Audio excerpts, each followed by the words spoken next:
ഇന്ന് നമ്മൾ വായിച്ച് ധ്യാനിക്കുക 2 മക്കബായർ 5-ാം അധ്യായമാണ്. ജാസന്റെ മരണം. ഇക്കാലത്ത് അന്ത്യോക്കസ് രണ്ടാമതും ഈജിപ്തിനെ ആക്രമിച്ചു.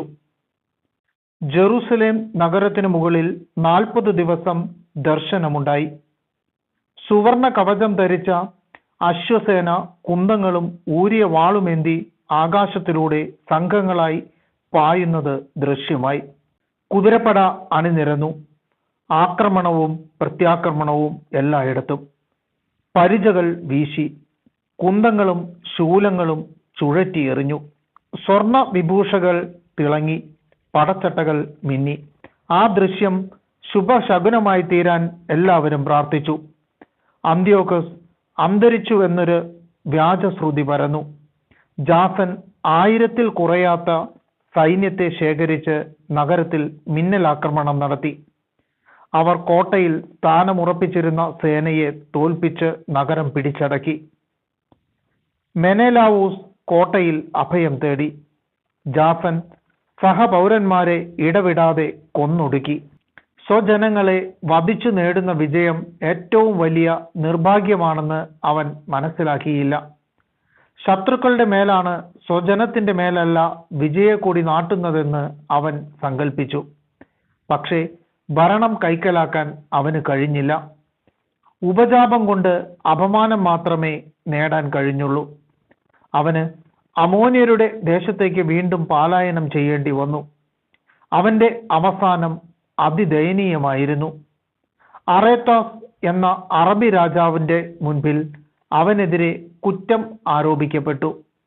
ജനങ്ങളാൽ അനുധാവനം ചെയ്യപ്പെട്ട് അവൻ നഗരത്തിൽ നിന്ന് നഗരത്തിലേക്ക് പലായനം ചെയ്തു. നിയമലംഘകനായ അവനെ സർവരും വെറുത്തു. സ്വരാജ്യത്തിന്റെയും സ്വസഹോദരന്റെയും ഘാതകനായ അവന്റെ നേരെ എല്ലാവർക്കും അറപ്പു തോന്നി. ഒടുവിൽ അവൻ ഈജിപ്തിലേക്ക് നിഷ്കാസിതനായി.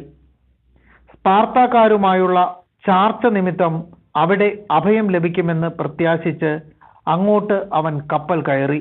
വളരെ പേരെ നാടുകടത്തിയ അവൻ പ്രവാസിയായി തന്നെ മരിച്ചു. പല മൃതർക്കും സംസ്കാരം നിഷേധിച്ച അവൻ വിലപിക്കാൻ ആരുമില്ലാതെ മരിച്ചു.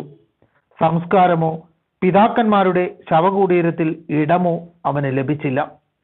ദേവാലയം കൊള്ളയടിക്കപ്പെടുന്നു. സംഭവങ്ങൾ കേട്ട രാജാവ് യൂദയ കലാപത്തിലാണെന്ന് ധരിച്ച് ജ്വലിക്കുന്ന കോപത്തോടെ ഈജിപ്തിൽ നിന്ന് വന്നു. മിന്നലാക്രമണം നടത്തി നഗരം പിടിച്ചടക്കി. വഴിയിൽ കാണുന്നവരെയും വീടുകളിൽ അഭയം തേടുന്നവരെയും നിർദ്ദയം വധിക്കാൻ അവൻ ഭടന്മാർക്ക് കൽപ്പന നൽകി. അങ്ങനെ യുവാക്കളും വൃദ്ധരും വധിക്കപ്പെട്ടു. ബാലരും സ്ത്രീകളും കുട്ടികളും വാളിനിരയായി. കന്യകകളും ശിശുക്കളും കൊല്ലപ്പെട്ടു.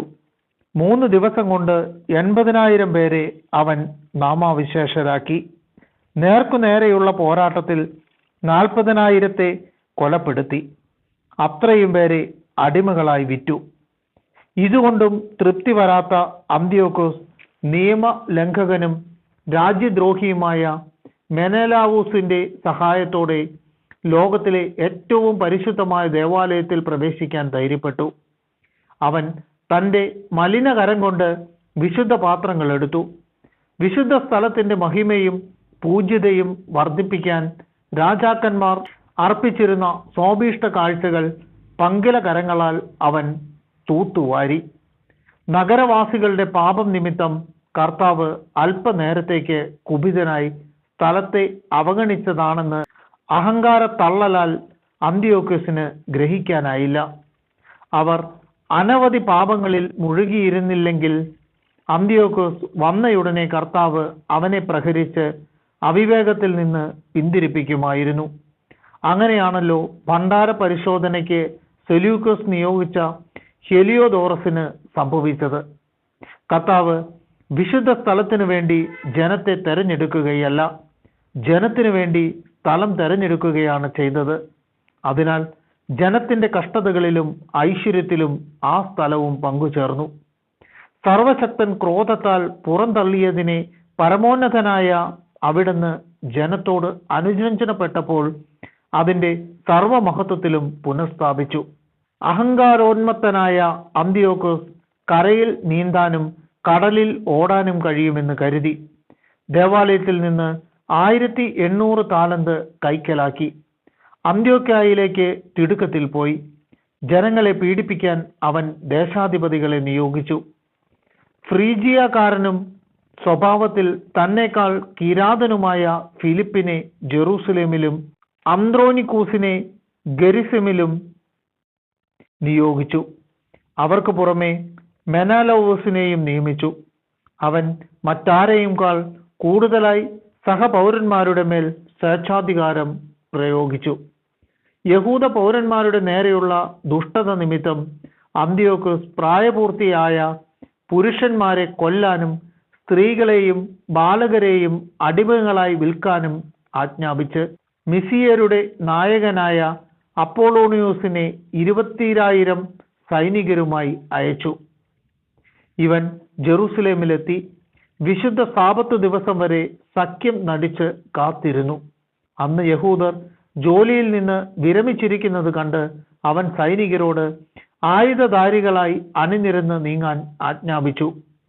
അവരെ കാണാൻ പുറത്തിറങ്ങിയവരെ വാളിനിരയാക്കിയതിനു ശേഷം സായുധ ഭടന്മാരോടുകൂടെ അവൻ നഗരത്തിലേക്ക് തള്ളിക്കയറി വളരെ പേരെ വധിച്ചു. എന്നാൽ യൂദാസ് മക്കബേയോസ് 9 സുഹൃത്തുക്കളുമായി കാട്ടിൽ അഭയം തേടി. മലിനരാകാതിരിക്കാൻ വേണ്ടി കാട്ടുസസ്യങ്ങൾ ഭക്ഷിച്ച് അവർ വന്യമൃഗങ്ങളെ പോലെ മലകളിൽ ജീവിച്ചു.